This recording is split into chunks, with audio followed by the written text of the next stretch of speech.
froze, not because he forgot his speech, but because the one person he once promised forever to had just walked into the room, holding a reminder of everything he left behind. The ballroom inside the Hampton Harbor Civic Center was dressed in October confidence.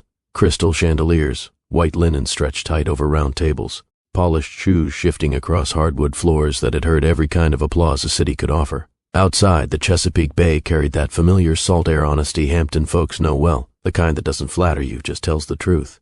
And at the podium stood Kevin, 39, CEO, suit tailored just enough to signal success without shouting it, the kind of man who practiced his pauses in the mirror so they would sound natural under stage lights. His company was expanding, jobs were increasing, investors were smiling, Hampton was proud. On paper, this was his moment. But Hampton is a town that remembers. It remembers who you dated in high school, it remembers who left, and it definitely remembers who got divorced. Kevin adjusted his cufflinks, once, twice, steady as ever. Calm voice, confident posture, a man who had built something solid out of discipline and long nights, and still, the air shifted, because success filled the room. But history had just walked through the door. By the end of that night, Kevin would make a decision that would cost him more than any contract he had ever signed. But at that moment, he didn't know that yet. All he knew was that the applause had just softened, not faded, just softened, and near the back entrance stood Catherine. Poised, still, wearing emerald like she had every right to be there, and beside her, a small boy in a navy and white Letterman jacket that did not belong to him. Kevin's name was stitched inside that collar, the same jacket he wore the night he caught that winning pass at Hampton High, the same jacket his father gripped at the shoulders and said, quietly, "Proud of you, son." The same jacket that once represented promise. Now it wrapped around a 4-year-old child who was studying the room with wide eyes and no understanding of adult tension. The contradiction wasn't subtle. Kevin had built a company known for expansion, but standing there was proof of contraction. He had mastered public presence. But that child knew him mostly through scheduled weekends. He talked about investing in Hampton's future, yet the most important future in the room was tugging at his former wife's hand. And Hampton noticed, because in a southern city like that, success is admired. But fatherhood is measured by who shows up to school plays, by who knows the teacher's name, by who can answer when a child asks why their last name sounds different from the one at home. Some people in that ballroom saw a powerful CEO delivering a growth strategy.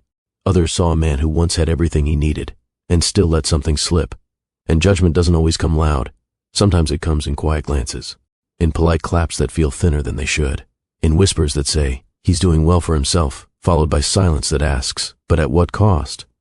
Kevin felt it before anyone spoke it. Not accusation, evaluation, the kind that doesn't attack your bank account, it examines your priorities. Because here's the truth about ambition in America. Black communities and white communities may express it differently, but they both ask the same question in the end. Did you win? And who did you lose while winning? Kevin swallowed once. The microphone waited. The city watched. And the boy in his old jacket tilted his head and asked, just loud enough for the front tables to hear, "Mommy, that's him?" The sound traveled farther than it should have, and in that instant Kevin understood something no quarterly report had ever taught him. This wasn't about a speech anymore. This was about being seen. The room didn't erupt. It didn't gasp. It didn't turn into a scene. It just paused. And in that pause, Kevin felt a question for him that no one dared to say out loud. What kind of father are you? Not shouted, not cruel, just hanging there in the air between chandeliers and polished ambition. And here's where it gets uncomfortable. Because some of you watching this right now have built something impressive, a career, a reputation, a schedule so tight it feels responsible, attention. You can win awards and still lose access to your child's everyday life. You can provide security and still create distance. You can convince yourself that later will fix what now is quietly breaking. Relate. Have you ever told yourself, "I'm doing this for them," while missing the very moments that would have told them that? Have you ever confused financial stability with emotional availability? Have you ever believed that as long as the bills were paid, the rest would understand itself? Engage, because here's the hard truth. Children don't measure love in salary brackets. They measure it in Wednesdays, in who shows up when it's not convenient, in who kneels down and listens when they ask small questions that are actually big ones.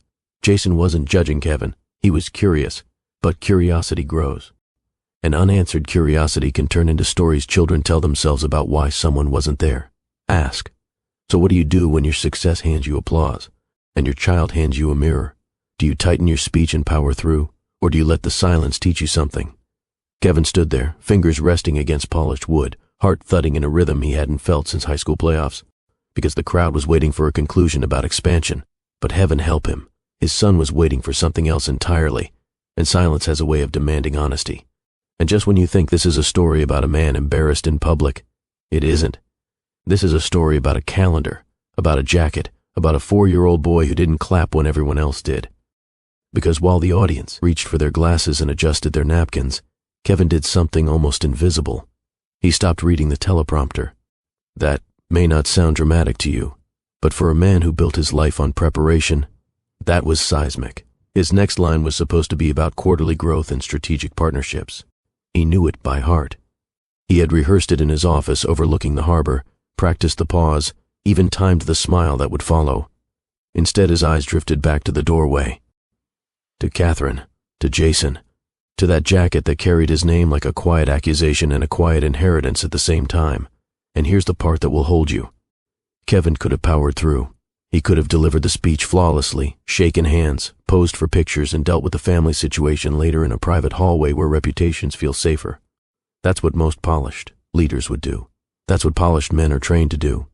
But something in him shifted, not loudly, not dramatically, just enough.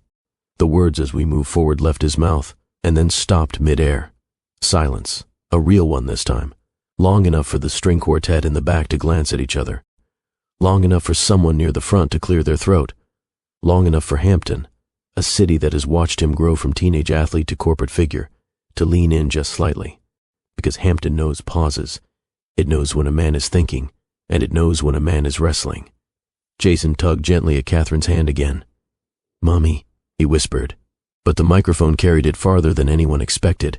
Why, he looked like he forgot something. A few soft laughs scattered across the room, unsure whether they were allowed to exist. Kevin heard every syllable. Forgot something. He almost smiled at that. Because the boy wasn't wrong. He had forgotten something, not intentionally, not maliciously, just gradually. One late meeting at a time, one rescheduled dinner at a time, one we'll talk this weekend at a time. And here is the micro hook you need to hold on to. That pause on stage would cost Kevin an expansion deal worth millions. But what he gained in that silence would reshape the next decade of his life. He didn't know that yet. All he knew was that his son was standing in his past, wearing it. And for the first time in years, the most powerful man in the room felt small. Here's the part nobody in that ballroom could see. Kevin wasn't afraid of losing investors. He was afraid of becoming a memory. There's a difference. Investors move on to the next opportunity. Cities shift attention to the next rising star. Even applause fades before the valet brings your car around. But a child? A child builds his understanding of love in real time. Jason wasn't measuring stock performance. He wasn't impressed by chandeliers or string quartets. He didn't care that Hampton Harbor Civic Center was filled with business leaders and polite admiration. He was watching one thing, whether his father would see him. And that's the emotional truth most ambitious adults don't admit out loud. Children don't compete with your career. They quietly adapt to it. They shrink their expectations. They adjust their questions. They stop asking for Wednesdays and settle for scheduled weekends. Until one day, they stop asking at all. Kevin felt something in his chest that wasn't panic and wasn't pride. It was recognition. Recognition that the jacket on Jason's shoulders wasn't just a symbol of his own past success. It was proof that legacy doesn't live in trophies. It lives in proximity. He remembered the night he earned that jacket, the stadium lights, the cold air, his father's rare smile afterward, firm handshake, quick nod, no long speech, just good job, son.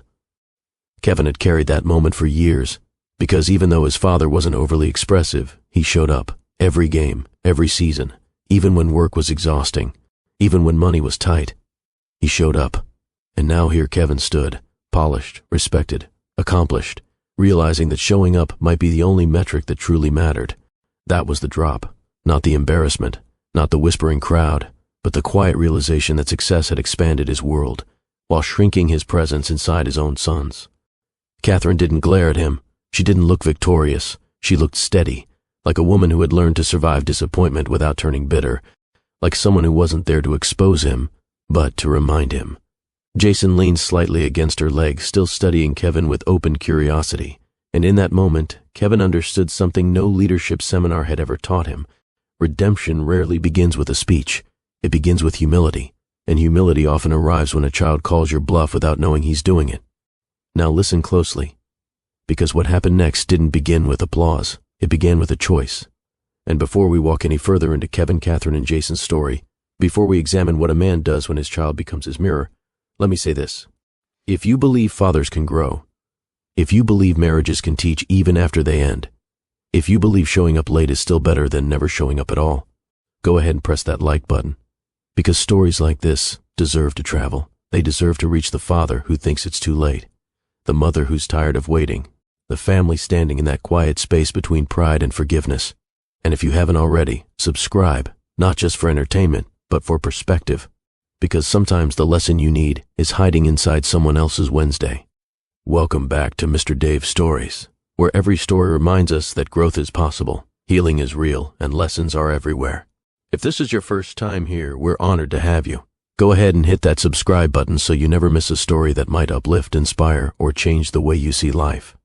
Now, let's go back to that ballroom in Hampton. A microphone waiting, a city watching, a woman standing steady, and a little boy in a jacket stitched with a name that suddenly meant more than success ever did.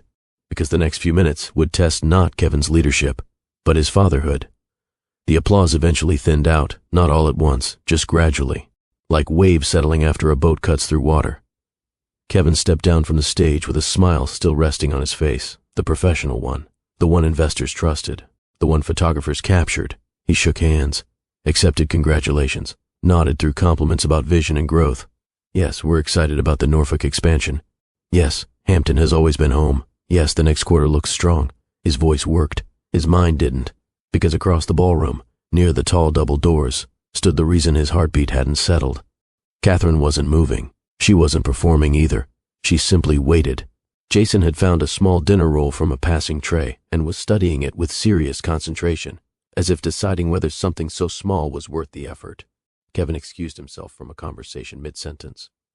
"Gentlemen, if you'll forgive me." He didn't wait for a response. Each step toward them felt like crossing more than polished hardwood. It felt like crossing years, silence, missed midweek dinners, text messages that said running late. Catherine watched him approach without flinching. Up close, the emerald of her dress looked deeper, less decorative, more grounded. Her eyes weren't angry, they were steady. Jason looked up first. "You done talking?" he asked Kevin plainly. Kevin crouched instinctively, bringing himself level with the boy. "For now," Jason nodded, satisfied. "You talk a long time." Catherine lifted one eyebrow slightly, that familiar expression, the one she used to give him across crowded rooms when he was about to over-explain something. Kevin almost smiled. Almost. "Hi," he said softly to her. "Hi, Kevin. Not cold, not warm, just real." The space between them wasn't hostile. It was layered. "I didn't know you were coming," he said. "I know." That answer carried more than explanation would have. Jason tugged at the sleeve of the jacket, Kevin's jacket. It swallowed his small frame slightly, but he wore it like it meant something. Kevin reached out carefully, touching the cuff. "That looks familiar." Catherine didn't break eye contact. "It should. You kept it. You left it." There was no sharpness in her tone. Just fact. He inhaled slowly. "I didn't think you'd want it. I didn't keep it for me." Silence. Not the awkward kind, the kind that waits for honesty. Jason broke it. "Mommy said this was yours when you were little." Kevin looked at him gently. Not little, just younger. Jason considered that. "Did you win?" Kevin blinked. "Win what? The game?" He exhaled softly. "Yeah, we won." Jason nodded, as if confirming an important detail about his own history. Catherine watched that exchange closely. Not judging, measuring. "You want to tell him?" she asked quietly. Kevin straightened slightly. "Tell him what?" She didn't hesitate. "He's been asking questions." The music from the quartet drifted faintly across the room. Glasses clinked. Laughter floated from another corner. The world continued politely around them. "What kind of questions?" Kevin asked. Catherine lowered her voice, though her tone remained calm. "Why your pictures are in his room but you're not always there." That landed. It didn't strike. It settled. Kevin swallowed once, jaw tightening just enough to show the effort of holding composure. Jason looked between them, sensing something serious, but not understanding its shape. "I told him you work," Catherine continued, "and that you love him." Kevin nodded slowly. "I do. I know." That wasn't accusation. That was acknowledgement. Jason tilted his head. "Mommy, can we get one of those tiny sandwiches?" Catherine crouched slightly. "In a minute, baby." Kevin stood again, suddenly aware of how loud the room felt. Why tonight? He asked gently. Catherine folded her hands loosely in front of her. Because he asked about you yesterday, and I realized something. He waited. She didn't rush. I realized I don't want him forming ideas about his father based on absence. There it was. Not blame. Protection. Kevin felt heat rise behind his eyes. Not enough to spill, just enough to sting. I thought giving space was respectful, he said quietly. Space feels different to a 4-year-old, Catherine replied. That line carried no cruelty, just truth shaped by lived experience. Kevin glanced down at Jason again. The jacket sleeve nearly covered his fingers. When did he start wearing it? Kevin asked. A few weeks ago, she answered. He found it in the storage bin in the garage. You still had that box? I kept more than you think. That wasn't about objects. Kevin rubbed his thumb unconsciously over his ring finger, a habit he hadn't shaken since the divorce. Catherine noticed. She always noticed. I'm not here to embarrass you, she said again, more softly this time. I wouldn't do that. I'm here because he deserves to see you where you stand. Jason finally tugged free and wandered 2 steps toward the dessert table before Catherine gently pulled him back. Kevin watched the small interaction, the instinctive protection, the familiarity. He used to stand beside her like that, used to share those glances. You think I don't show up? He asked quietly. Catherine met his eyes fully now. I think you show up when it fits. That one hurt, because it wasn't entirely wrong. I've been trying to build something stable, Kevin said. For who? She asked. For us. She held his gaze. There is no us if he doesn't feel it. The words didn't echo. They absorbed. Around them, Hampton continued networking, praising, exchanging business cards. But right there, near the back doors, something more significant was happening. Kevin looked down at his son. Do you like the jacket? He asked. Jason nodded proudly. It's warm. Catherine's eyes softened slightly at that. Warm, not symbolic, not strategic, just warm. Kevin exhaled slowly. I remember the night I got that, he said, mostly to himself. My dad came straight from work, still in his uniform, didn't even change. Jason's eyes widened. He came. Yeah, Kevin replied. He came. Catherine watched him carefully. And you remember that? She asked. Every detail, silence again, not empty, full. Jason tugged the jacket collar higher around his neck. Kevin felt something shift inside his chest, not dramatic, not loud, just clarity arriving a little late. Catherine leaned slightly closer, lowering her voice so only he could hear. He's forming his idea of you right now. Kevin nodded. I don't want it to be built on scheduled weekends. He looked at her. I didn't realize it felt like that. She studied him for a long moment. That's the problem. The string quartet transitioned into a softer piece. Jason yawned suddenly, the excitement of chandeliers and tiny sandwiches fading into childhood fatigue. Kevin glanced toward the exit, then back at them. Can I walk you to the car? He asked. Catherine hesitated. Not long. Yes, it wasn't dramatic. It was small, intentional. They began walking toward the exit together, not touching, not speaking, just moving in the same direction. Hampton watched in subtle ways, some curious glances, some knowing nods. Because in a town like that, growth isn't measured only by revenue, it's measured by who you become when no one is clapping. Outside, the October air greeted them with salt and quiet. Jason leaned sleepily against Catherine's shoulder. Kevin opened the car door for them. He looked at his son one more time before Catherine buckled him in. I'll call tomorrow, he said. Catherine paused. Call because you want to, she replied, not because tonight felt heavy. He nodded. Fair. She closed the car door gently. Before stepping around to the driver's side, she looked at him one more time. He asked about you, she repeated softly. Then she got in. Kevin stood there as the car pulled away, red taillights disappearing into the Hampton night. No applause now, no spotlight. Just a man in a navy suit standing in a parking lot, staring at the space where his family used to fit naturally. The ballroom behind him still buzzed with success. But for the first time in years, success felt incomplete, and the real tremor wasn't public embarrassment. It was private realization. Kevin did not go back inside. He stood in that parking lot longer than necessary, the October air brushing against his suit jacket like a reminder that seasons change whether you're ready or not. Inside the Civic Center, laughter swelled again. Deals were probably being discussed over dessert. Someone would mention how poised he looked on stage. Someone else would compliment the growth projections.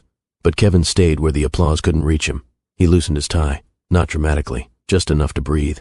The drive home was quiet, no radio, no calls returned, just the steady hum of tires against pavement as he passed familiar Hampton landmarks.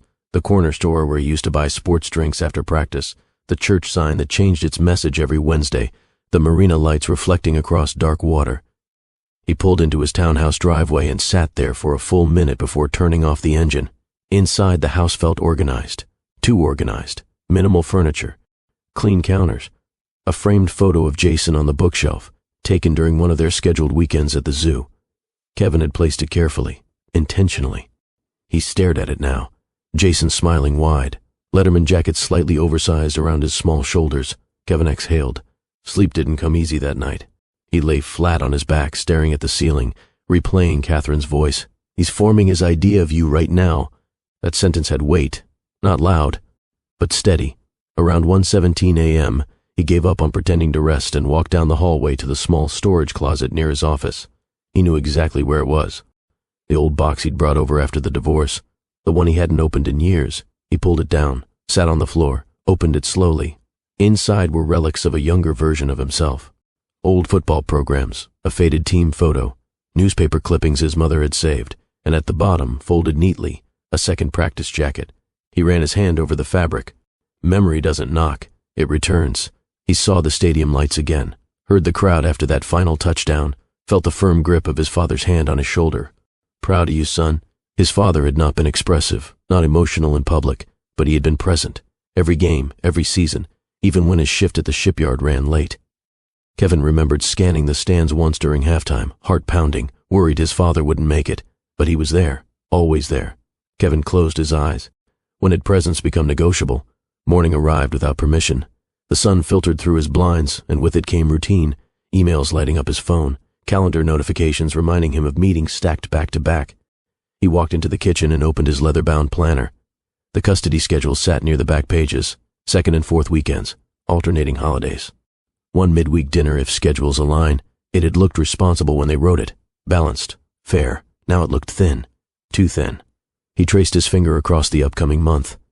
2 weekends, 8 days to shape how his son understood him. Across town, Catherine's morning moved differently.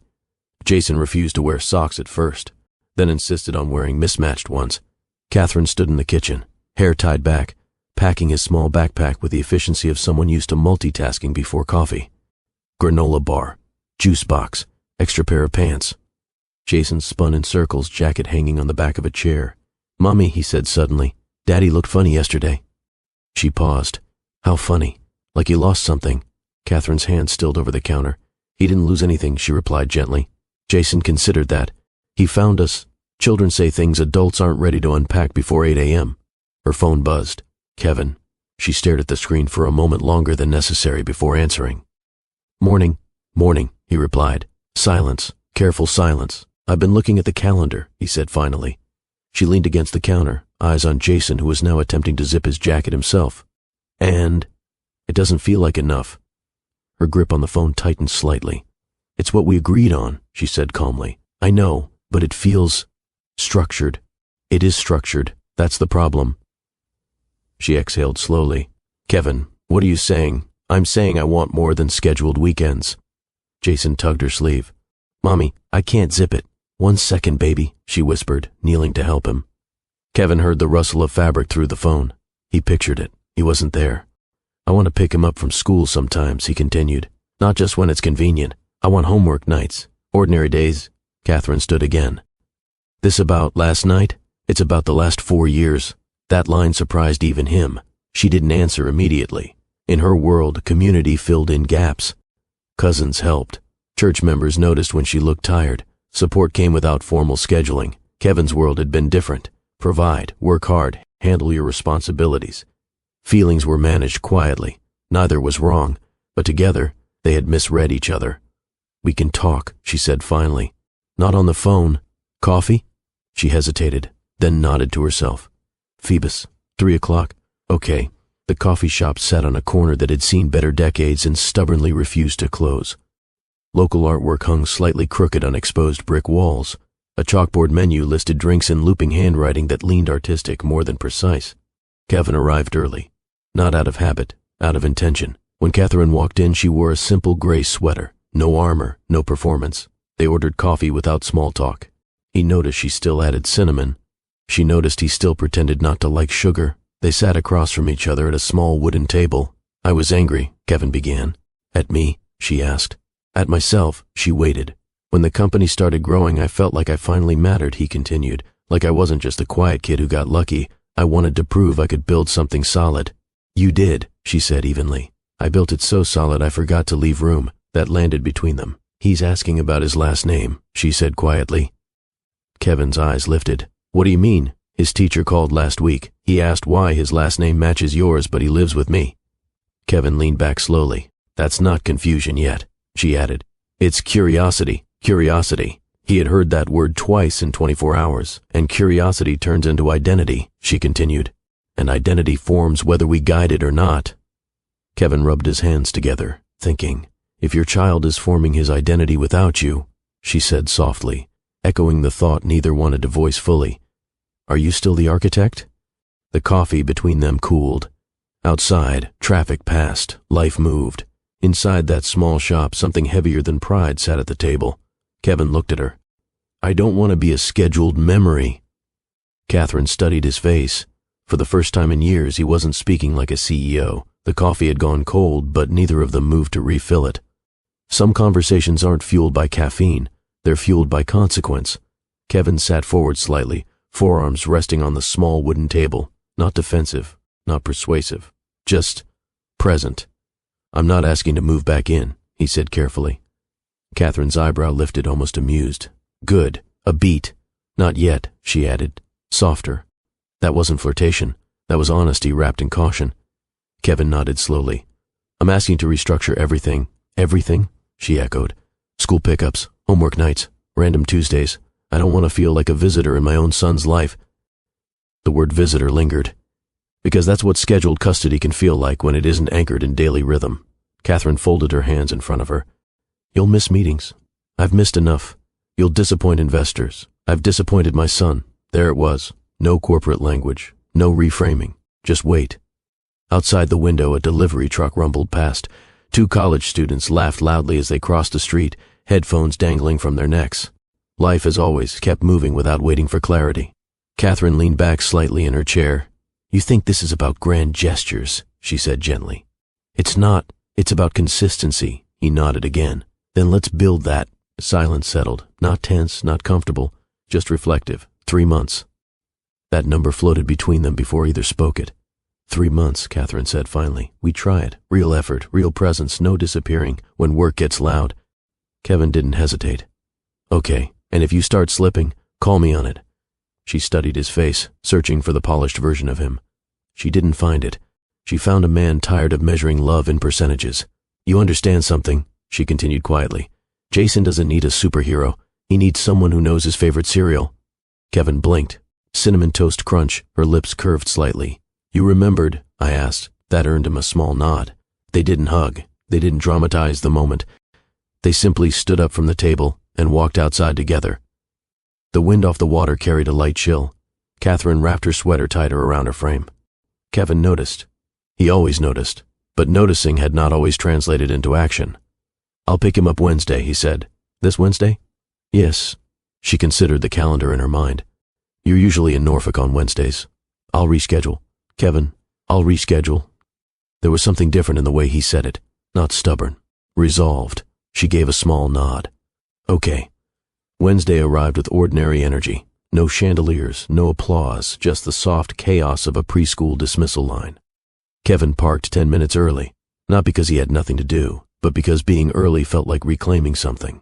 Parents gathered in clusters, some in scrubs, some in work boots dusted, with the day's labor, a few grandparents leaning on canes, community in its most unfiltered form.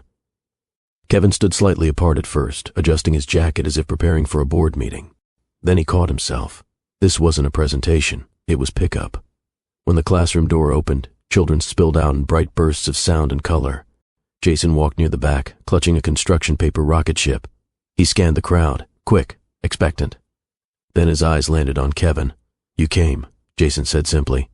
Kevin crouched to his level. I said I would. It is. Jason nodded slowly. Okay, not dramatic, but accepted. Catherine watched from near the doorway, arms loosely folded. Trust in her world wasn't built by promises. It was built by repetition. Kevin took Jason's backpack. What's that? Rocket, Jason said proudly. Don't bend it. Kevin held it like fragile cargo. They walked toward the car together. Are we going to a restaurant? Jason asked. Kevin paused. He had considered that. Then he shook his head. Nope. We're going to the grocery store. Jason's face twisted in confusion. Why? Because real chefs start with ingredients. That was confidence borrowed from optimism. Inside the grocery store, fluorescent lights buzzed softly overhead. The produce section smelled faintly of apples and damp cardboard.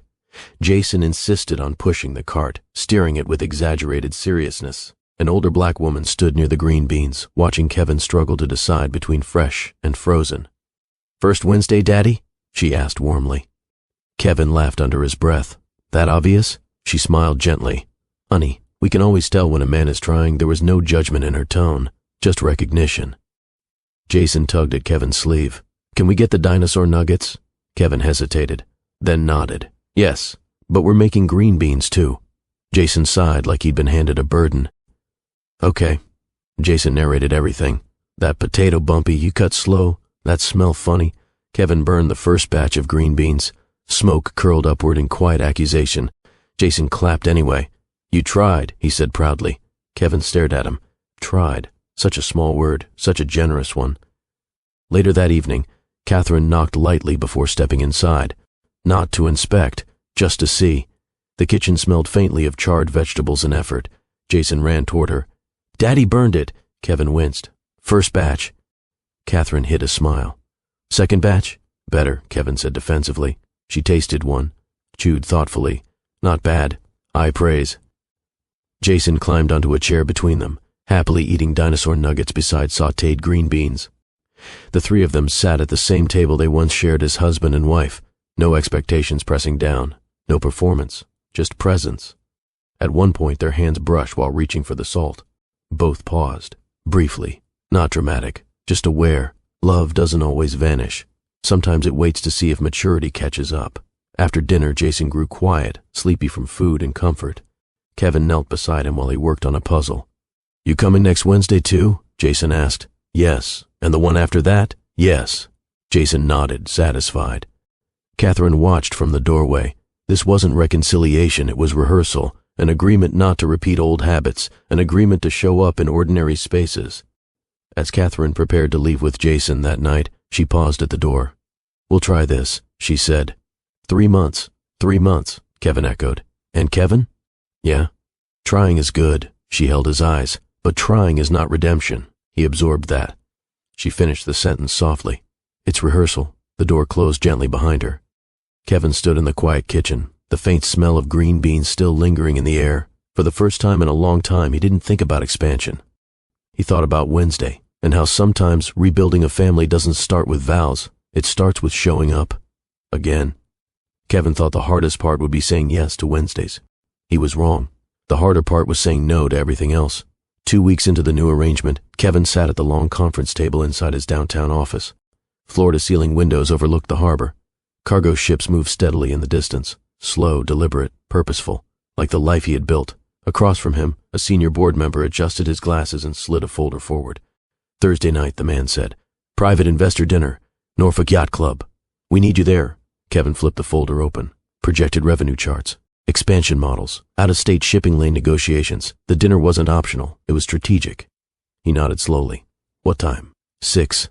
Kevin's chest tightened. Thursday, 6 o'clock.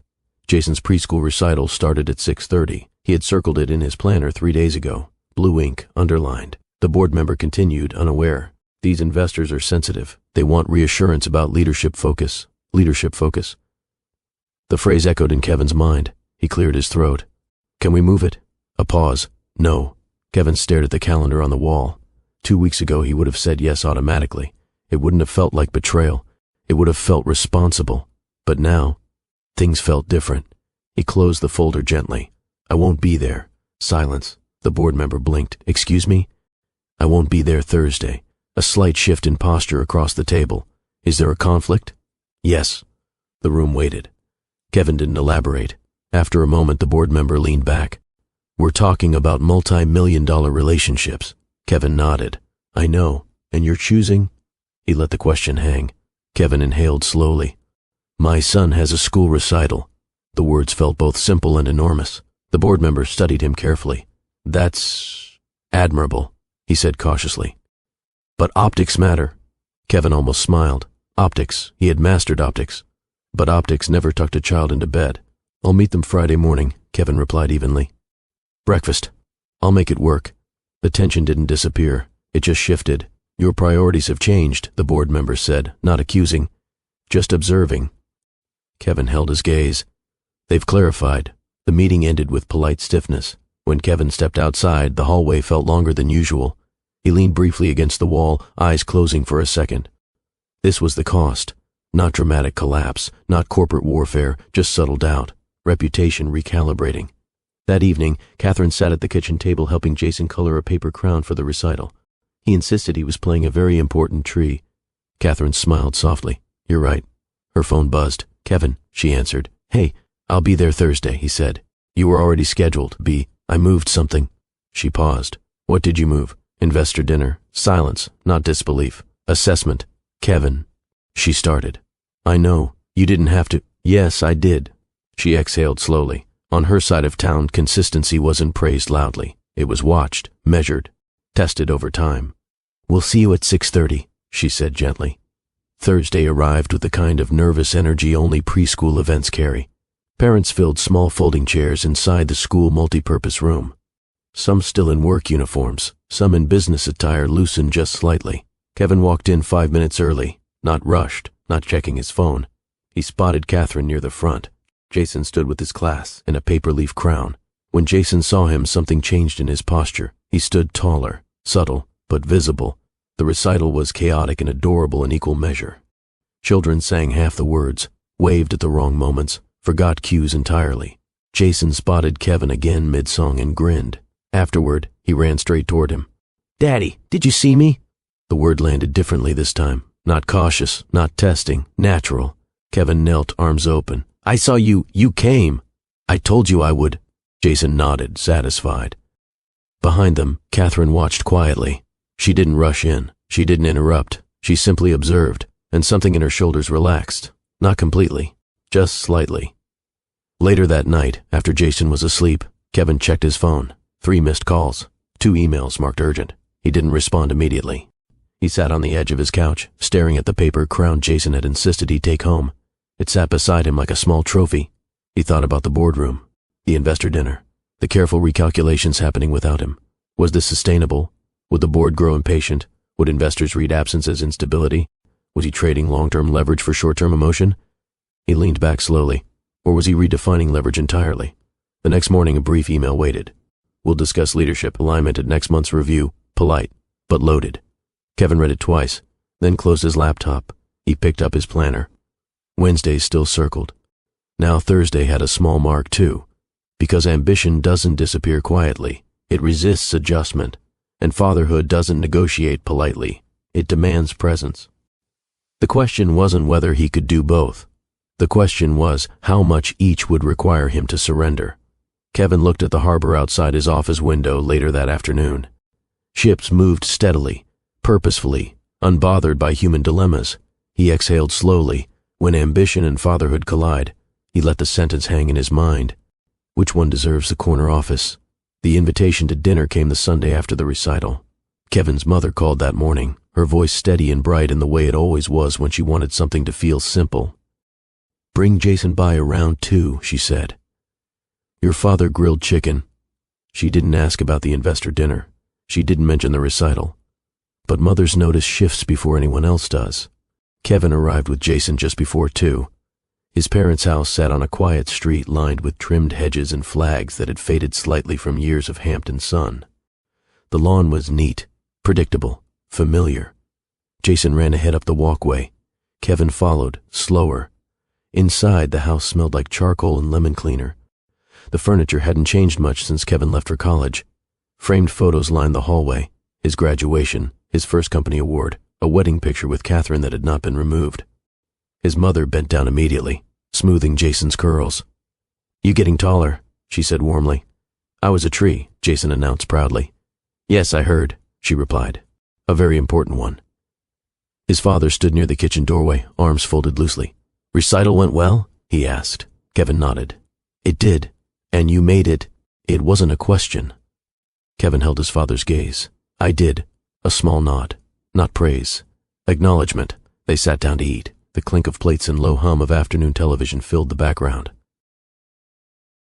Conversation stayed light at first. School stories from Jason, neighborhood updates from his mother, a comment about rising property taxes from his father. Then Jason excused himself to play with an old wooden train set stored under the coffee table. Kevin's father leaned back in his chair. I heard about the investor dinner, he said casually.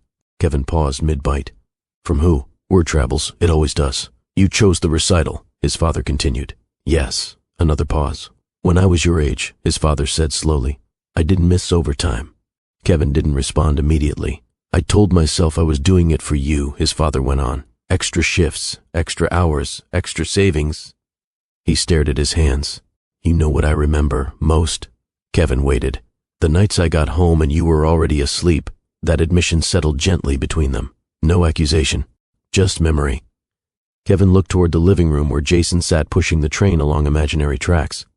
I remember you being there, Kevin said quietly. His father gave a faint smile. I tried, and it mattered. Yes, his father agreed. But there were games I didn't make. Practices I skipped, Kevin's mother interjected softly from the sink. You did your best. His father nodded. I did what I thought was right, he said. But I never asked what you needed. Kevin swallowed. I'm trying to ask, he said. His father studied him carefully. Just make sure you're not swinging too far the other way. Kevin frowned slightly.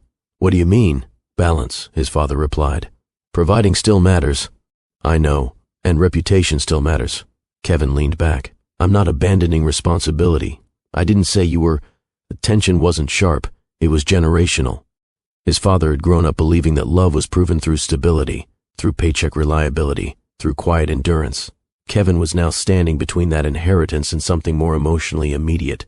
Later that evening, after they returned Jason home, Catherine prepared for church fellowship hour at Queen Street Baptist. Her aunt caught her near the refreshment table. So he came to the recital? The aunt asked, handing her a cup of sweet tea. Yes, ma'am. And he canceled something. Important to do it? Yes. A slow nod. That's good. Catherine waited. But don't let effort blur memory, her aunt added gently. Catherine didn't bristle. She understood. In her world, protection was communal. When a woman had once been hurt, respectfully, quietly, the community remembered. He's trying, Catherine said. Trying is a start, her aunt replied. Consistency is the test. Across town, Kevin sat alone at his kitchen table reviewing financial projections. Numbers filled the screen. Expansion forecasts. Adjusted timelines after Thursday's absence. He rubbed his temples. His phone buzzed. A short message from a board member. We'll need stronger alignment next quarter. Polite, but pointed. He set the phone down and stared at the ceiling for a long moment. Too corporate for one world, too emotional for the other. The porch light was on. She opened the door before he knocked. Hey, she said softly. He handed her the jacket. My dad thinks I might be overcorrecting, he admitted without preamble. Catherine studied him. My aunt thinks I might be underguarding, she replied. Feels like we're both being watched, Kevin said. We are, Catherine answered. By people who love us, and by people who remember, she nodded. They both let out a small breath that almost resembled a laugh. You're between worlds, she added quietly. He met her eyes. So are you, because in Kevin's world, emotional recalibration looked risky. In Catherine's world, premature trust looked naive. And in the middle stood two adults trying to build something steadier than pride. Jason's voice called faintly from inside. Mommy! Catherine turned slightly toward the sound. Kevin remained on the porch. You scared? She asked gently. Of what? Failing at both. He didn't answer immediately. Then he nodded once. Yes. She stepped a little closer. Then don't perform for either side, she said. Just show up. He exhaled slowly. The porch light cast a soft glow across the quiet street. Somewhere down the block, a neighbor laughed loudly. A car door slammed. Ordinary life continued. Kevin looked at Catherine. Is breaking generational patterns bravery? He let the thought linger, or betrayal. The question hung between them, not demanding an answer, just demanding honesty. Saturday arrived without pressure. No board meetings, no fellowship hour, no scheduled recital, just sky. Kevin had suggested Buckrow Beach earlier in the week casually, careful not to make it sound like a performance. Jason likes water, he had said. That's part of the memory, he answered. Now the three of them stood near the shoreline, October sun warming the cool edge of the season. The Chesapeake Bay stretched wide and calm, waves rolling in with steady rhythm. Children ran barefoot across damp sand. A couple grilled hot dogs near the pavilion. Somewhere farther down, someone played old-school R&B from a portable speaker. Soft, familiar. Jason had already kicked off his shoes. He ran ahead, arms out, as if the ocean had personally invited him. "Don't go too far," Catherine called. "I won't," he yelled back, already further than she preferred. Kevin walked beside her, hands tucked loosely into his pockets. For a moment, neither of them spoke. They hadn't stood side by side like this in a long time, not at church, not at school events, not anywhere that allowed quiet. The wind lifted a strand of Catherine's hair across her face. Kevin reached instinctively, then hesitated. She noticed. He noticed that she noticed. Small moments carry history. Jason crouched near the waterline, digging fiercely with a plastic shovel. "Daddy," he shouted. "Come help." The word came naturally now. No testing, no pause. Kevin jogged forward, dropping to his knees beside him. Sand pressed against his slacks. He didn't brush it off. "What are we building?" he asked. "A wall," Jason said seriously. "So the water don't win." Kevin smiled faintly. "Water always finds a way," Jason frowned. "Not if we make it strong." Catherine watched them from a few steps back, arms folded lightly against the breeze. She had seen Kevin at galas, at fundraisers, at structured dinners where words were rehearsed. Jason's wall collapsed under the next wave. He gasped dramatically. "It broke." Kevin nodded calmly. "Let's build it again. No lecture, no metaphor, just presence." They rebuilt it 3 times. Each time the water claimed it. Each time Jason laughed louder. Eventually Catherine stepped closer. Jason grabbed her hand suddenly. "Mommy, help!" She knelt beside them, her dress brushing against damp sand without complaint. For a moment, the 3 of them formed a small triangle against the shoreline, hands moving in unison, shaping something temporary but shared. The laughter came easier than either adult expected.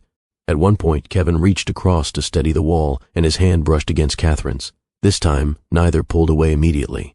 They stayed there, fingers touching lightly in wet sand, just long enough to feel the weight of familiarity. Then the wave rolled in again, and they moved apart.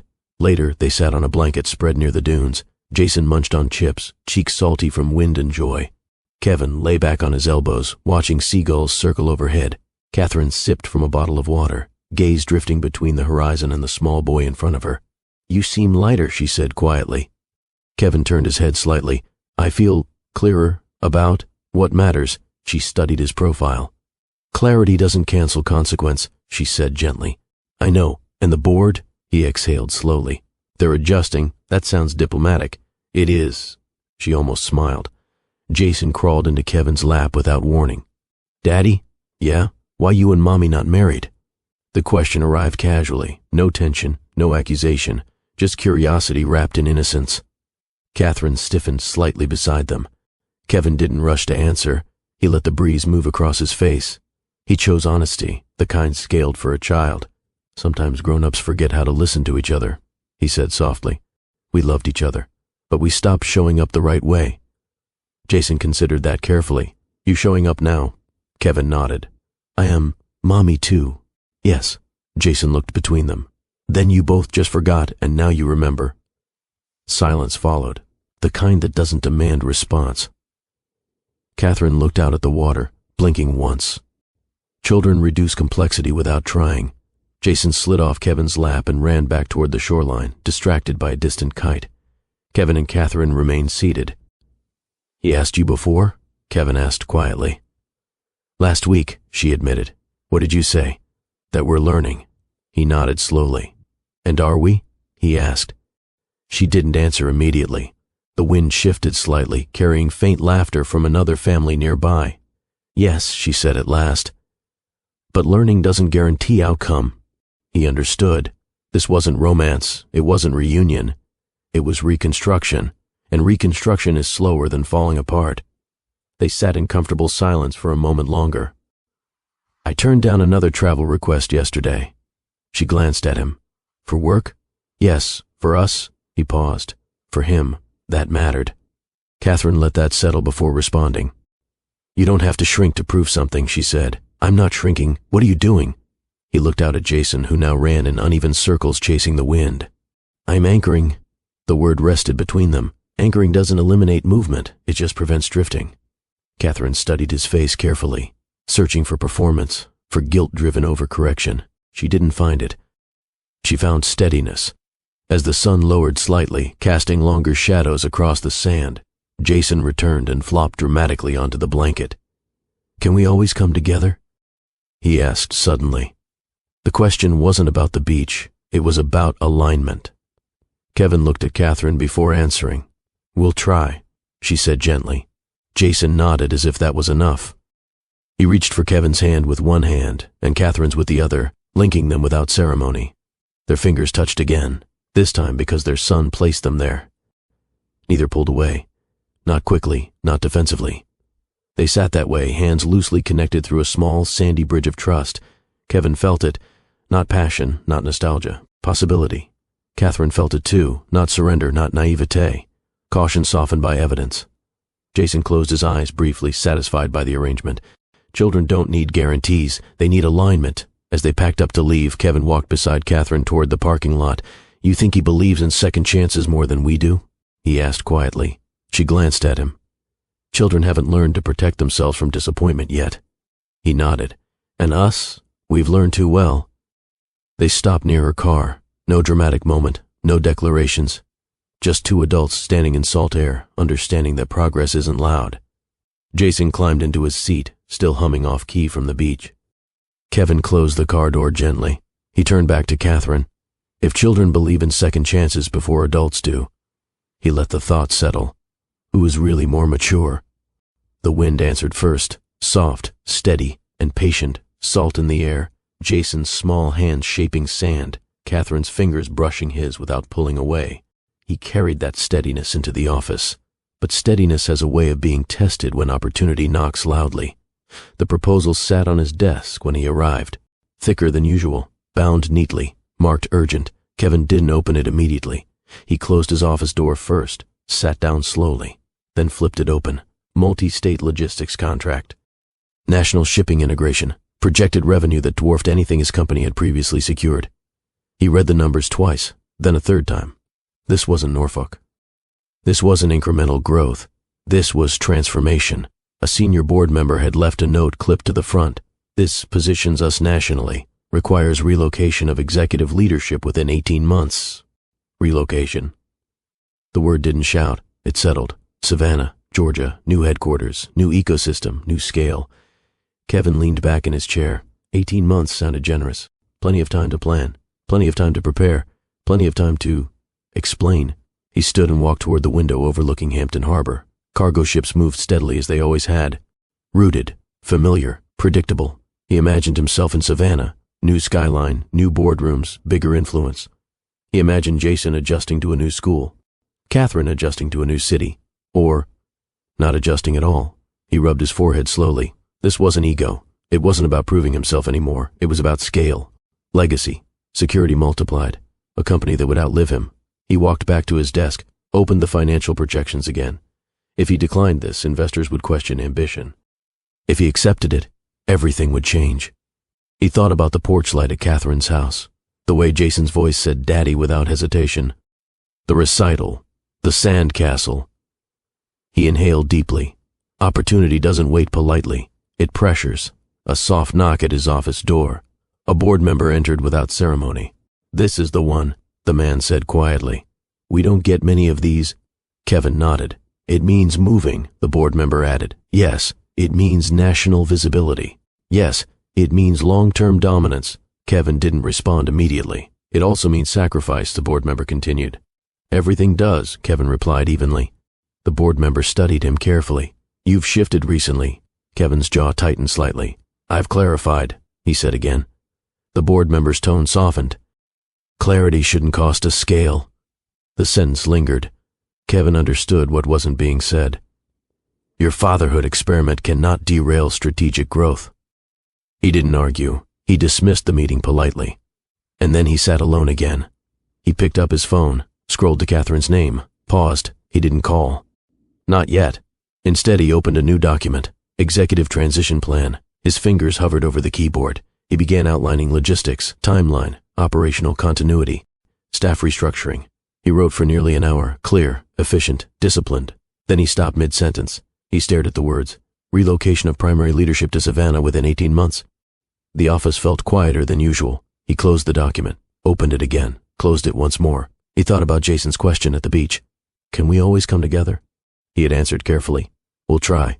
Was relocation trying or repeating? He leaned back slowly, staring at the ceiling. Ambition didn't feel reckless anymore.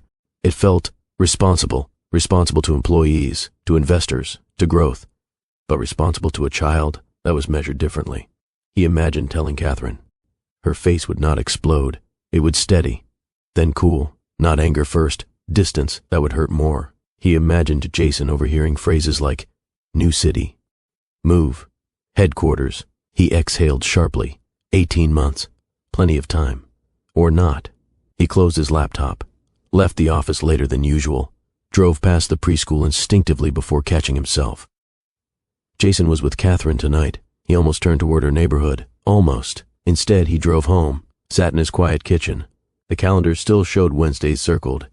He stared at them, then at his phone. Catherine's name. He didn't call, not because he didn't respect her, but because he wasn't ready to say the words out loud. And silence, he told himself, was temporary. He would explain. He would plan. He would make it make sense. But as he turned off the kitchen light and walked toward the hallway, one truth followed him quietly. He hadn't told her. Kevin told himself he would bring it up gently, after dinner, after laughter, after something ordinary made the timing feel safe. But life rarely waits for the perfect setup. It was a Wednesday evening, 3 weeks after the beach. The rhythm had settled into something almost comfortable. Pickup, grocery store, homework, a small kitchen that no longer felt unfamiliar with noise. His phone buzzed against the counter. He glanced at the screen. Bored, he hesitated, then answered, "Yes?" The voice on the other end was direct, efficient. "We need confirmation by Friday. Savannah wants executive presence early." Kevin lowered his voice instinctively. "I'm reviewing the transition framework. We can't delay much longer. I know. Relocation signals commitment." Relocation. The word landed heavier in his own kitchen than it had inside his office. Jason's crayons paused mid-scribble. Kevin turned slightly away from the table. "It's not finalized," he said into the phone. "I haven't agreed. But you're considering it." Silence. Kevin's jaw tightened. "I'm weighing it." Jason's chair scraped softly across the tile. Kevin didn't notice. "You built this company for scale," the voice continued. "Don't shrink now." Kevin ended the call carefully. He stood there for a moment, staring at nothing. Then he turned around. Jason wasn't at the table. He was standing near the hallway. Small, still. "Daddy?" Jason asked. Kevin blinked. "Yeah? You moving?" The air shifted. Kevin's throat tightened slightly. "Who said that?" "You said, Relo." Jason struggled with the word. "Relocation."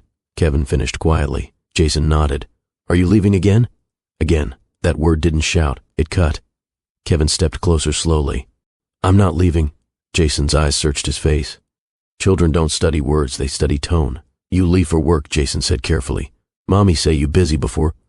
Kevin crouched down to his level. "This is just a conversation," he said softly. "Nothing's decided." Jason swallowed. "But you thinking about it. There is no courtroom more honest than a child's observation." Kevin opened his mouth, closed it. He could not lie. "I was thinking," he admitted. Jason's lower lip trembled, not dramatically, just slightly. "Daddy, we just got Wednesdays." The sentence felt bigger than his vocabulary. Kevin pulled him gently into his arms. "I haven't decided anything," he repeated. Jason didn't cry. He went quiet, which was worse. That night, when Kevin drove Jason back to Catherine's house, the boy remained unusually subdued. Catherine noticed immediately. "What happened?" she asked as Jason walked inside without his usual energy. Kevin hesitated. "Nothing," he said too quickly. Her eyes sharpened slightly. Jason turned back at the doorway. "Mommy," he asked softly. "Daddy moving again?" Catherine's body went still. She looked at Kevin. He felt the ground shift beneath him. "Inside, baby," she said gently to Jason. "Wash your hands." Jason disappeared down the hallway. The door closed behind him. Catherine stepped onto the porch. "What is he talking about?" she asked quietly. Kevin exhaled slowly. "There's an expansion proposal." Her expression didn't explode. It steadied. "Where?" "Savannah." She didn't speak for several seconds. "And it would require relocation." Her jaw tightened almost imperceptibly. "You didn't tell me. I hadn't decided, but you were thinking about it." "Yes." Silence. The porch light hummed faintly above them. "When?" she asked. 18 months. Catherine shook her head slowly. "That's not the point." "I know. Then what is?" Kevin struggled to find the clean version of the truth. It's the biggest contract we've ever seen, he admitted. National expansion, stability long-term. And what happens to Wednesdays? She asked evenly. He didn't answer. What happens to school recitals? She pressed. I'd figure it out. Her eyes flashed. That's what you said before. That one hit. I haven't accepted, he said firmly. But you considered it. Yes, and you didn't tell me. He had no defense. Catherine crossed her arms loosely, not closed but guarded. You stood on that beach and talked about anchoring, she said. And now you're drafting transition plans? Kevin flinched slightly. I didn't want to overreact before I knew the details. You didn't want to risk the clarity we've been building. He looked at her. That too. Jason's small footsteps echoed faintly inside the house. Catherine lowered her voice. Do you know what he asked me before you got here? Kevin waited. He asked if again meant he did something wrong. The words stole air from Kevin's lungs. I know, she cut in gently. But children fill in blanks with self-blame. Kevin ran a hand across his face. I thought I had time. You always think you have time. That wasn't anger. It was history. I haven't accepted it, he repeated. But you've entertained it. Yes, and that matters. Kevin nodded slowly. The porch felt smaller now, the night quieter. Trust doesn't collapse loudly. It shifts. You promised consistency, Catherine said softly. I meant it. Consistency isn't something you revisit every time scale increases. He swallowed. You think I'm repeating? I think you're tempted. He didn't deny it, because he was, not by ego, by possibility, by the idea of building something that would secure Jason's future financially beyond question. But what good is security if it destabilizes presence? Catherine studied his face for a long moment. I'm not asking you to shrink, she said finally. I'm asking you to choose deliberately. I am choosing deliberately. No, she corrected gently. You're calculating. That stung.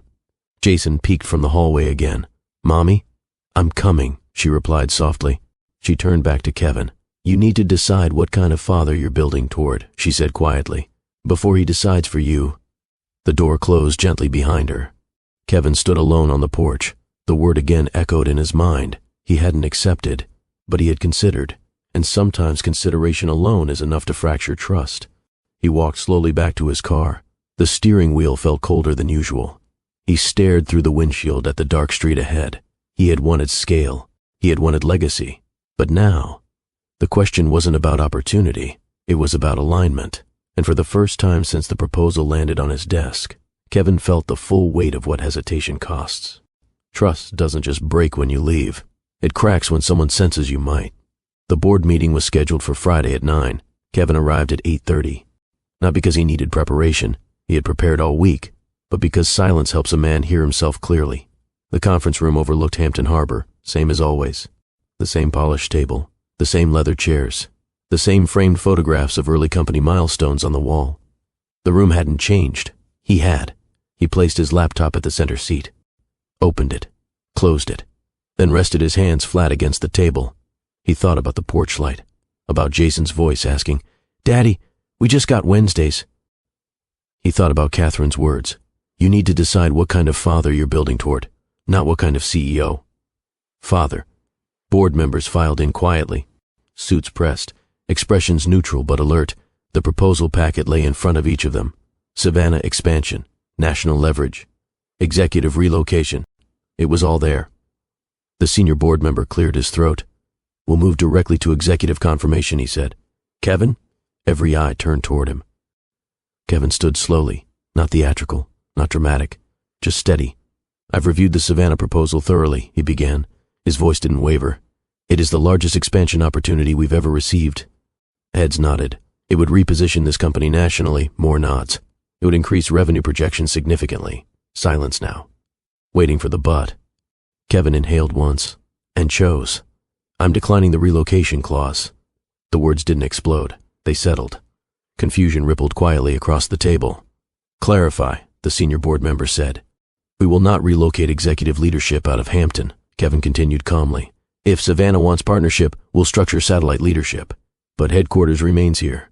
That wasn't the offered framework, someone replied. I understand. Relocation signals commitment. Kevin nodded once. So does rooted leadership.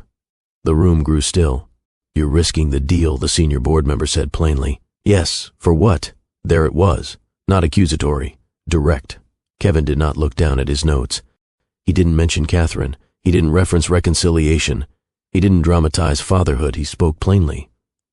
I built this company here, he said. Our strength is regional integrity. Hampton trusts us because we're not transient. A pause. And personally, he added, steady but quieter now, I won't build something that requires me to abandon presence in my own son's life. That shifted the air. Not because it was sentimental, because it was clear. A board member leaned back in his chair. So this is about personal preference? No, Kevin replied evenly. This is about sustainable leadership. If I uproot everything every time scale increases, then we're building something unstable. That's debatable. It is, Kevin agreed, but I'm not debating it internally anymore. Silence stretched across the table. Someone flipped through the proposal pages again, as if searching for a clause that would change what had just happened. You're aware this may reduce investor confidence, the senior board member said. Yes. You're aware we may lose Savannah entirely. Yes. You're aware your position could be reviewed. Kevin held his gaze. Yes. No defense. No fear. Just acknowledgement. The board member studied him carefully. You're choosing smaller. Kevin shook his head slowly. I'm choosing grounded. That difference mattered. Not smaller. Rooted. Another long pause. Finally, the senior board member closed his folder. We'll renegotiate, he said. But understand, Kevin, this changes perception. Kevin nodded once. It already has. The meeting adjourned without applause, no congratulations, no smiles, just measured recalibration. When Kevin stepped out into the hallway, he felt lighter, not triumphant, not reckless, aligned. He didn't reach for his phone immediately. He drove instead, past the harbor, past the church sign that changed weekly, past the preschool parking lot. He parked outside Catherine's house just after noon. She opened the door before he knocked, as if she had been expecting something. You decided, she said quietly. He nodded. I declined relocation. Her expression didn't soften instantly. She searched his face carefully. For me? She asked. Kevin shook his head gently. For him, he meant it. Catherine exhaled slowly. Not relief exactly, recognition. Jason ran down the hallway and stopped short when he saw Kevin. You here early, he observed. Kevin crouched to his level. You moving? Jason asked cautiously. Kevin shook his head. No. Jason stared at him, searching for hesitation. There wasn't any. You staying? Yes. A small breath escaped Jason's chest, almost invisible. Okay, he said. Then he wrapped his arms around Kevin's neck with sudden force. Kevin closed his eyes briefly. That was the measure. Not investor confidence, not national positioning. That. Catherine watched quietly. She didn't step into the moment. She let it stand. Later, after Jason returned to his coloring, Kevin and Catherine stood near the kitchen counter. They won't forget this, she said gently. I know. It could cost you. I know. Why risk it? Kevin paused. Not to craft an answer, to speak the truth cleanly. Because I finally understand something, he said softly. Legacy isn't what I build in boardrooms. It's what he remembers when he's grown. Catherine held his eyes. And what if it costs you scale? Then scale wasn't mine to carry. Silence, warm, measured, not reconciliation, not romantic restoration, but respect deepened. Kevin glanced toward Jason, who was humming quietly to himself. He didn't make the decision to win Catherine back. He made it so his son would never use the word again the way he had on Wednesday. The board would adjust, investors would reconsider, perception would shift. But a child's memory, that shapes itself slowly and permanently. Kevin stepped toward the door. I'll pick him up Wednesday, he said. Catherine nodded. I know. As he walked back to his car, the weight in his chest felt different than it had at the gala. Not heavy, solid. He looked once more at Hampton Harbor in the distance. Ships moved steadily, rooted, purposeful. He whispered the question to himself before starting the engine.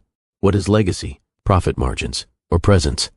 The wind didn't answer, but his son already had. The backlash didn't come like a storm. It came like a shift in tone. Emails shortened. Calls delayed. Conversations that once felt collaborative now carried careful phrasing. Kevin noticed it Monday morning when he walked into the office and the receptionist offered up a light smile, but not the usual warmth. He nodded back. Nothing dramatic, just different. Inside the conference room, quarterly numbers glowed across the screen. Projected revenue had dipped slightly after Savannah withdrew its initial letter of intent. Not catastrophic, but visible. A board member cleared his throat. We've received feedback from 2 investors. Kevin didn't interrupt. They're concerned about executive appetite for growth. There it was, not reckless, not emotional, just framed as hesitation. Kevin folded his hands calmly. I rejected relocation, he said evenly. Not expansion. That nuance may not translate externally. It was clinical. Later that afternoon, a local business blog ran a short headline. Regional CEO declines national leap. Strategic or safe? Kevin read it once, then again. Safe. The word felt smaller than he expected. He closed the article. He had expected consequence. He drove past Hampton Harbor on the way home, windows slightly cracked to let the air in. Ships moved as they always had, unaffected. He wondered if leadership always felt like this, choosing something you believe is right while others quietly question your ceiling. That evening, Catherine stood at her stove when Kevin called. You see it? He asked without preamble. The article? She replied. Yes, I did. Silence. Not awkward. Measured. You okay? She asked. He exhaled slowly. I knew there'd be noise, but knowing and feeling are different, she said gently. Yes. He paused. They're questioning scale, and I'm questioning whether I calculated correctly. That honesty surprised even him. Catherine leaned against her counter, phone resting between shoulder and ear. You didn't make that decision lightly, she said. No. Then don't let headlines make it heavier. Jason's voice echoed faintly in the background. Mommy, where are my shoes? By the couch, she called back. Kevin listened. Ordinary chaos. Ordinary life. He felt something settle slightly. Board review is next month, he admitted. They could revisit my position. She didn't respond immediately. That was her strength. She didn't rush reassurance. You'd survive, she said finally. That's not the point. What is? He stared at the harbor through his windshield. I don't want Jason watching me lose because I chose him. The truth slipped out before he could refine it. Catherine inhaled quietly. Children don't measure loss the way adults do, she said softly. He'll remember you stayed. Kevin closed his eyes briefly. The financial reports grew tighter over the next 2 weeks. 2 smaller contracts hesitated. 1 investor reduced commitment, nothing catastrophic, but noticeable. At the office, conversations carried subtext. Next quarter will require discipline. We'll need stronger messaging. Perception matters. Kevin absorbed it all, without flinching, but not without weight. One afternoon, as he left early to pick up Jason, a board member passed him in the hallway. Another school function? The man asked lightly. Yes. A pause. Let's hope this alignment strategy pays off. Kevin held his gaze calmly. It already has. He didn't elaborate. He didn't need to. That evening at the preschool parking lot, Jason ran toward him again. Daddy! The word carried no hesitation, no testing, just belonging. Kevin lifted him easily. How was your day? I drawed a shark. Drew, Kevin corrected gently. I drawed, Jason insisted. Kevin laughed softly. Some battles don't matter. Catherine watched from a few steps away. She had been tracking the headlines, the subtle shifts, the investor whispers. She had seen men retreat into pride when challenged publicly. Kevin wasn't retreating. He wasn't overcompensating, either. He was steady. And that steadiness told her something. Sacrifice wasn't theoretical anymore. It was measurable. She noticed the slight crease between his brows that hadn't been there months ago. The way he checked his phone less during dinner. The way he paused longer before answering work calls. Not performative. Intentional. After Jason fell asleep that night, Kevin stood outside Catherine's house again. Not because something was wrong, because something was real. You sure? She asked quietly. About this, he understood what she meant. Yes. You don't resent it? No. He hesitated. I feel the pressure, he admitted. But I don't resent him. Catherine studied him carefully. That mattered. Because resentment is subtle. It creeps. It poisons. She stepped a little closer. You know what's different? She said softly. What? You're not defending your ambition anymore. He nodded slowly. I'm not apologizing for fatherhood either. That was new. Not defensive. Balanced. Respect deepened quietly in that moment. Not romance. Not reunion. Respect. And respect is a foundation far stronger than nostalgia. As Kevin walked back to his car, the weight of headlines and board scrutiny followed him. But it didn't bend him. It grounded him. Financial backlash had arrived. Media criticism had surfaced. Uncertainty lingered like fog over the harbor. But something else had emerged too. Clarity under pressure. And Catherine saw it, not because he told her, because he stood in it. It was a Tuesday night. Not glamorous, not symbolic, just ordinary. Jason had fallen asleep on the couch halfway through a cartoon, one sock missing, one hand still curled around a toy car. Kevin carried him gently to the bedroom without being asked. Catherine followed quietly behind, pulling the blanket up under Jason's chin once he was settled. They lingered a second longer than necessary. Parents do that sometimes. They stand over a sleeping child and measure their own choices against that small, steady breathing. When they stepped back into the kitchen, the house felt hushed in a way that invited honesty. Catherine poured 2 glasses of water. Not wine, not ceremony, just water. She handed one to Kevin. He leaned against the counter. The overhead light hummed faintly. The dishwasher clicked in slow rhythm. "Board review next week?" she asked. "Yeah, you nervous?" He didn't answer immediately. "Not about the numbers," he said slowly. "About perception?" She nodded once. "Perception sticks," she said, "especially in rooms where people already have expectations." Kevin studied her face. "You've been quiet about all this," he said gently. "About what?" "The risk." She held his gaze for a moment, then looked down at her glass. "I know what risk feels like," she said softly. He waited. "I just didn't think I'd feel it again like this." The air shifted, not tense, deeper. Kevin straightened slightly. "What do you mean?" Catherine exhaled through her nose as if weighing whether to continue. "There was an offer last year," she said finally. He frowned slightly. "From where?" "A non-profit in Richmond." He blinked. "You never told me." "No," she agreed quietly. "I didn't." She moved toward the small kitchen table and sat down. Kevin followed. It was a leadership position, she continued. "Higher pay, bigger platform, policy influence."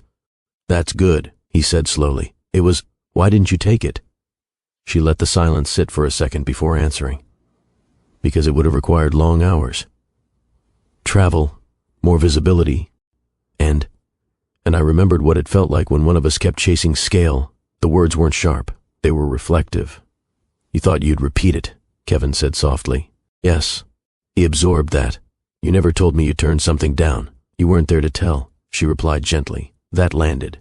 Not accusatory, just factual. "I didn't want Jason growing up feeling like both his parents were chasing something bigger than him," she continued. "I didn't want to be the one saying, 'I'll be home late every night.'" Kevin looked down at his hands. "So you stayed," he said quietly. "Yes, for him, for balance," she corrected softly. "For stability." He nodded slowly. "You resent it?" he asked. She didn't answer immediately. "Sometimes," she admitted. "Not him, not the work I do, but the shrinking," that word hung between them. "Shrinking." Kevin flinched slightly. "I never asked you to shrink," he said. "You didn't have to," she replied gently. "When you expand enough, someone else adjusts." Silence again, this one heavier. Kevin leaned forward, elbows on his knees. "I didn't see that," he said. "I know she wasn't punishing him. She was revealing something she'd carried quietly." "And now?" he asked. She looked at him carefully. "Now I see you adjusting." He held her gaze. "Not shrinking," she added. "Adjusting," he exhaled slowly. "I was afraid," he admitted. "Of what? That if I didn't build something enormous, I'd be average." The word sounded foreign in his mouth. "You're afraid of average?" He nodded once. "Growing up, I watched men in Hampton work hard and never leave the same block," he said quietly. "I told myself I'd build something bigger." "And you did?" "Yes. But somewhere along the way," he continued, "I started equating bigger with better." Catherine absorbed that. "I equated stability with safety," she replied. And sometimes safety looks like fear-wearing responsibility." They sat with that. Two adults admitting the quieter motivations beneath their loud decisions. He rubbed his palms together slowly. "I didn't decline Savannah for you," he said carefully.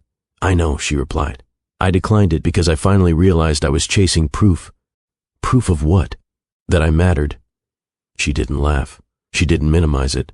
She reached across the table and rested her hand lightly over his. "You mattered before the boardroom," she said softly. He swallowed. "And you didn't have to shrink to prove stability," he replied. A small smile tugged at her mouth. "Maybe we both overcorrected in opposite directions. Maybe." The dishwasher clicked off. The house grew even quieter. "You ever think about Richmond again?" he asked gently. She considered it. "Sometimes." "You should." Her eyes lifted. "You're serious?" "Yes. What about balance? We build it together," he said. That wasn't romantic. It was mature, not a promise of ease, a commitment to alignment. Catherine leaned back slightly, studying him in the soft kitchen light. "You're different," she said quietly. "How? You're not trying to win." He let out a soft breath that almost resembled a laugh. "I'm tired." "Of what?" "Performing. She nodded slowly. Love doesn't always return with fireworks. Sometimes it returns with clarity. Not dramatic, not reckless, just steady. Jason shifted faintly in the other room. They both listened instinctively, then relaxed again. I don't know what this becomes, Catherine said softly. Neither do I, but it feels honest. Yes, that mattered more than certainty. Kevin stood slowly. So we don't shrink, he said. And we don't run, she replied. They held each other's gaze for a long moment, not as former spouses, not as hopeful lovers, as partners in growth, mature, measured, real. And for the first time since the divorce, the air between them didn't feel guarded. It felt open, not wide, but open enough. The flyer came home folded in half at the bottom of Jason's backpack. Construction paper, bright yellow, slightly smudged in the corner. Family presentation day. Friday, 10 a.m. Jason placed it on the kitchen table like it carried importance. I gotta talk, he announced seriously. Catherine glanced at the paper while stirring oatmeal on the stove. About what? My family, he said, as if that explained everything. Kevin looked up from his laptop. What are you gonna say? Jason shrugged. Stuff. That was the extent of preparation. Friday morning arrived with a crispness that felt almost ceremonial, the kind of light that makes ordinary hallways seem brighter. Kevin adjusted his tie in the car mirror but loosened it slightly before stepping inside the school building. He didn't want to look like he was presenting. He wanted to look like he was attending. Catherine stood near the entrance, hair pulled back, wearing a soft blue sweater. She held a small coffee in one hand, nerves disguised as composure. You made it, she said quietly. I said I would. They walked into the classroom together, small chairs arranged in a semicircle, parents squeezed awkwardly into spaces clearly not designed for adult knees, artwork taped unevenly along the walls, stick figures, handprint turkeys, colorful scribbles that only children fully understand.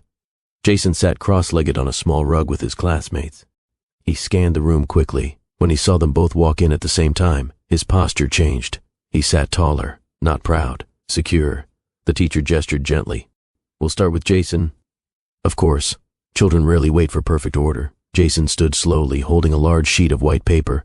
Crayon lines stretched across it in uneven strokes. He walked to the front of the room with a seriousness that didn't match his small sneakers. This is my family, he began. He turned the paper around. On it were 3 stick figures. One taller, one slightly shorter, one small in the middle, all holding hands. The taller one wore what looked like a square at the chest, maybe a tie. The other had longer lines for hair. The smallest figure had something drawn across its shoulders. Blue, white. Kevin's breath caught slightly. The jacket. Catherine's fingers tightened subtly around her coffee cup. Jason pointed at the tallest figure. This my daddy, he tapped the second. This my mommy, then the small one. That me, simple, clean, no explanation of divorce, no explanation of separate houses, no explanation of custody, just alignment. Daddy come Wednesdays, Jason continued. A few parents smiled. And mommy make good food. A ripple of soft laughter. Jason paused, then added, they learning. Catherine blinked once. Kevin felt warmth rise behind his eyes. Learning. The same word she had used weeks ago. Jason didn't say they were married. He didn't say they lived together. He didn't say everything was perfect. He said learning. The teacher smiled warmly. That's beautiful, Jason. He nodded once, satisfied, then walked back to his seat without fanfare. The next child stepped forward with her own drawing, but Kevin and Catherine barely heard the rest. They sat side by side in chairs too small for adults, shoulders nearly touching. Neither spoke. They didn't need to. After the presentations ended, parents gathered near cubbies and backpacks. Soft chatter filled the room. Jason ran up to them. You see? He asked urgently. We saw, Kevin said. You both there, Jason confirmed. Yes, Catherine replied gently. He nodded. Okay, that was enough. As they walked toward the exit together, a few parents glanced at them curiously, not judgmental, just observant. 2 adults standing close, listening to the same small voice. Outside, the morning air carried a light breeze.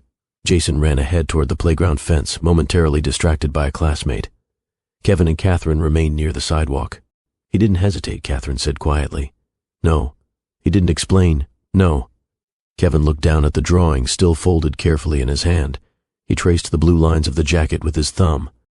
Not as a symbol of his past this time, as evidence of something current. We're not perfect, Catherine said softly. I know, we're not even resolved. I know, but he drew alignment. Kevin nodded slowly. He sees what we're building, or trying to. She corrected gently. A pause. Children's laughter echoed faintly from the playground. Kevin glanced toward Jason, who was now climbing a small ladder with exaggerated caution. "He doesn't need us flawless," Kevin said quietly. "No, he just needs us consistent." Catherine looked at him, and honest. He met her gaze. "We're learning," he said again, echoing their son. She let out a soft breath that almost resembled a laugh. "Yes," she agreed. They stood there a moment longer than necessary, not touching, not pulling away, just standing in shared understanding. Jason ran back toward them suddenly, breathless. "Can we get ice cream?" Catherine shook her head gently. "It's 10 in the morning." Jason looked at Kevin for backup. Kevin pretended to consider it seriously. "Maybe after lunch," he said.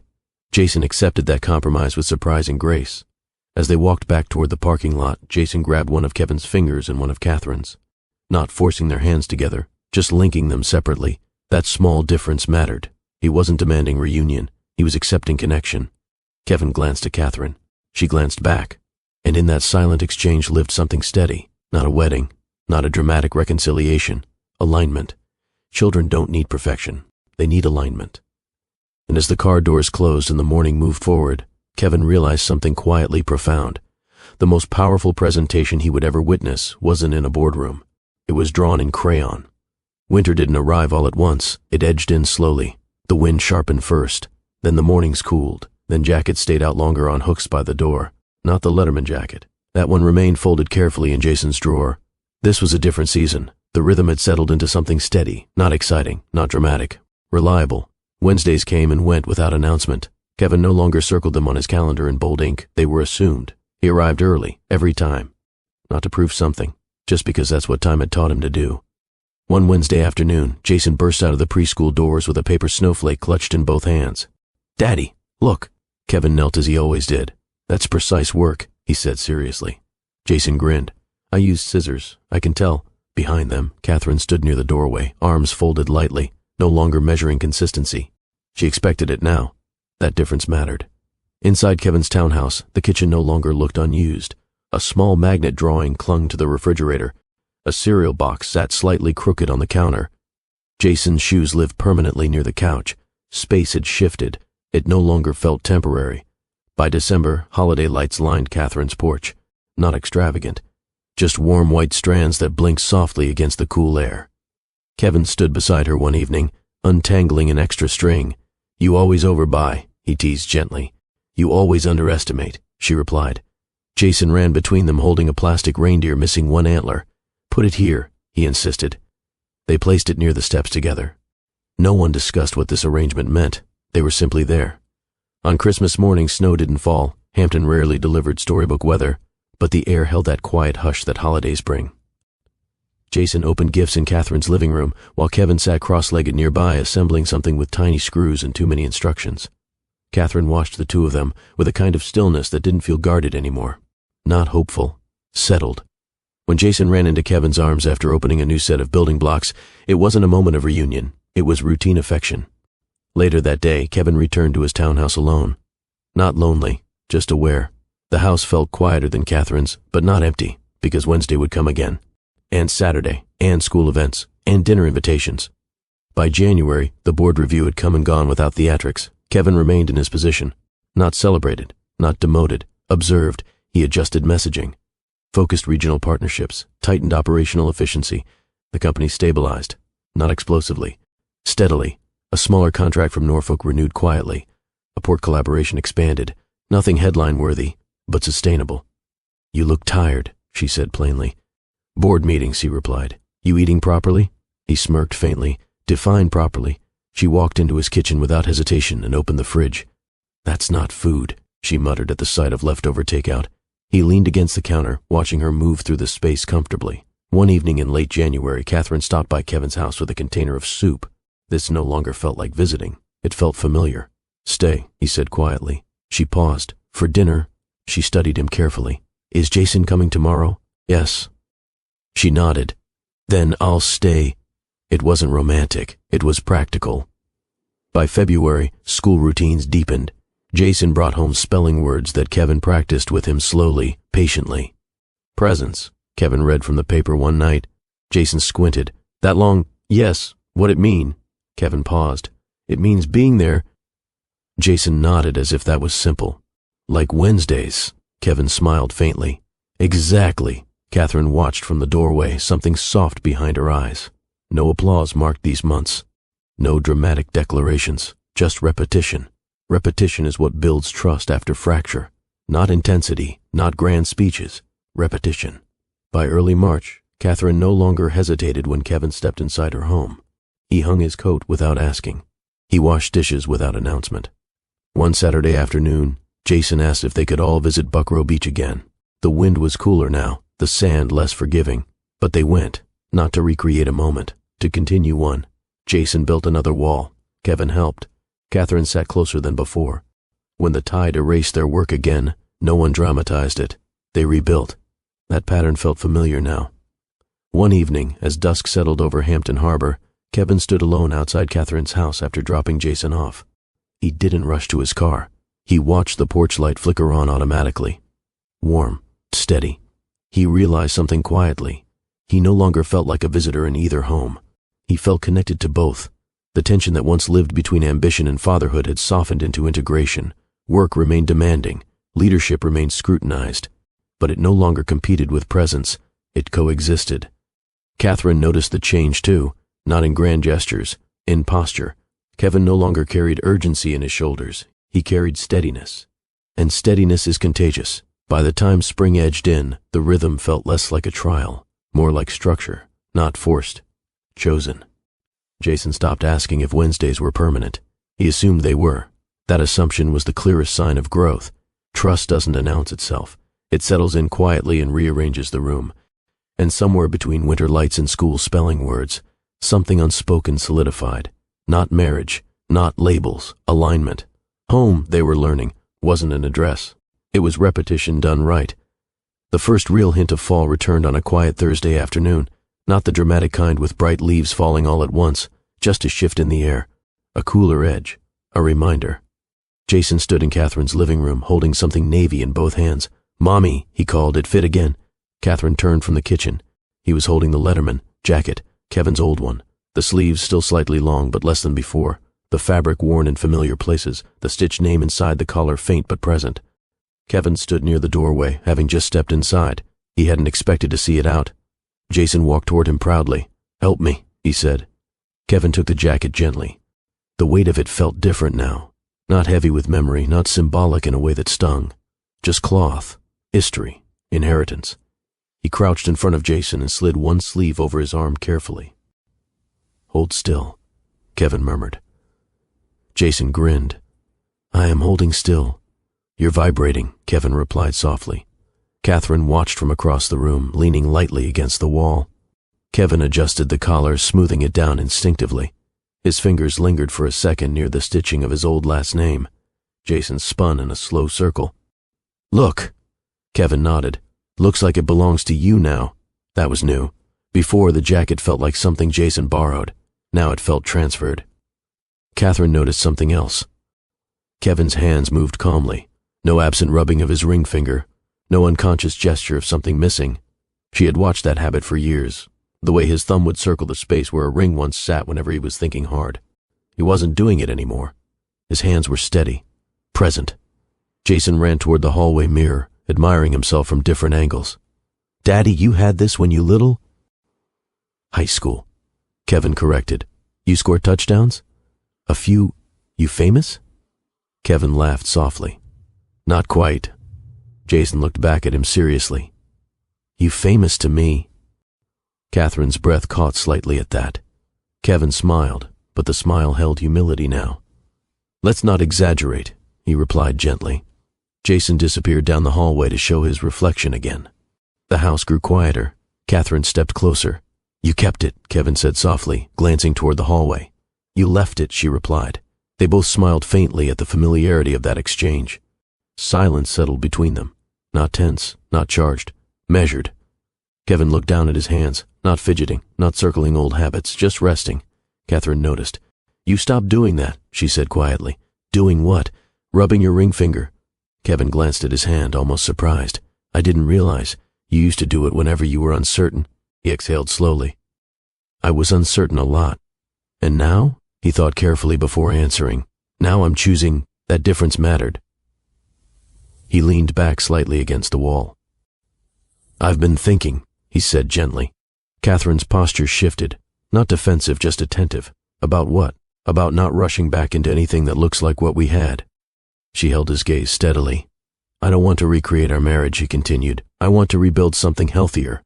Her eyebrows lifted slightly. That's not the same thing. No, he agreed. It isn't. Jason's laughter echoed faintly from the hallway. Kevin let it settle before continuing. I'm not asking you to remarry, he said plainly. The word hung there, not heavy, just honest. I'm asking if we can be intentional. Catherine studied him carefully. Intentional how? Clear expectations, shared decisions, no silent sacrifices. Her jaw tightened slightly at that last phrase. No silent sacrifices, she repeated. Yes. He stepped closer, not invading, just present. If you ever get another offer like Richmond, we talk about it. She blinked slowly. And if the board pressures you again, we talk about it. And if we disagree? He didn't hesitate. We stay in the disagreement until it's resolved, not until it's avoided. That felt mature. Not romantic, not dramatic, just clear. Catherine folded her arms loosely, considering. You're not trying to win me back, she observed. No, you're trying to build something that doesn't collapse under ambition. Yes, Jason reappeared, jacket slightly crooked now. It looked cool, right? He asked urgently. It looks strong, he said. Jason beamed. Catherine watched the way Kevin adjusted the collar again, gently, carefully, like he understood the weight of what he was passing forward. She noticed his hands once more, still steady. No reaching back to a ring that wasn't there. He wasn't holding on to absence anymore. He was holding on to presence. When Jason ran off again, Catherine spoke quietly. You know, rebuilding isn't guaranteed. I know. It's work. I know. And it won't look like before. I don't want it to. She let that sit. For the first time, the idea of rebuilding didn't feel like surrendering pride. It felt like mutual choice. Not because they missed each other desperately, because they respected each other deeply. I'm not promising forever, she said carefully. I'm not asking for it. What are you asking? Kevin held her gaze. I'm asking that we keep choosing this.